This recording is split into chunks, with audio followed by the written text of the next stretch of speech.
Promesse biblique du jour. Poursuivons ce que Noël nous enseigne dans la parole de Dieu. Les bergers ont reçu des directions précises pour trouver Jésus. Lisons dans Luc chapitre 2 versets 11 et 12. Quand on vous mènera devant les synagogues, les magistrats et les autorités, ne vous inquiétez pas de la manière dont vous vous défendrez, ni de ce que vous direz, car le Saint-Esprit vous enseignera à l'heure même ce qu'il faudra dire. Les renseignements étaient très clairs. Ils ont su identifier facilement la ville de David à Bethléem, car ils connaissaient l'histoire de leur peuple comme tous les Juifs.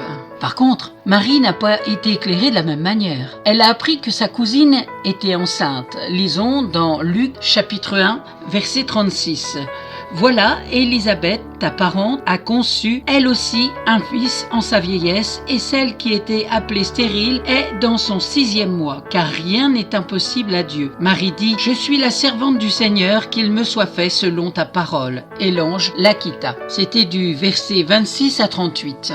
Elle s'est rendue chez Élisabeth parce qu'elle a interprété l'information communiquée par l'ange et a perçu qu'il était important qu'elle la visite. Elle a eu raison, car elles ont fait toutes les deux des expériences par le Saint-Esprit. Vous pourrez le lire dans Luc chapitre 1 versets 39 à 55. De la même manière, le disciple reçoit des indications implicites du Seigneur aujourd'hui. Ce n'est pas aussi évident que dans le cas des bergers, mais comme avec Marie, il s'agit ensuite de faire des choix. Parce qu'il y a une intuition, une pensée intérieure par le Saint-Esprit, une réflexion cohérente et sensée qui donne la direction à suivre. Ce style d'expérience est envisageable quand le chrétien développe sa communion avec le Seigneur et connaît une véritable intimité avec lui. Ensuite, les bergers se sont rendus auprès de Joseph, Marie et Jésus. Il y a là une mention très intéressante dans la parole de Dieu où il est dit « ils se sont hâtés ». Lisons cette mention intéressante dans Luc chapitre 2 verset 16. Ils y allèrent en hâte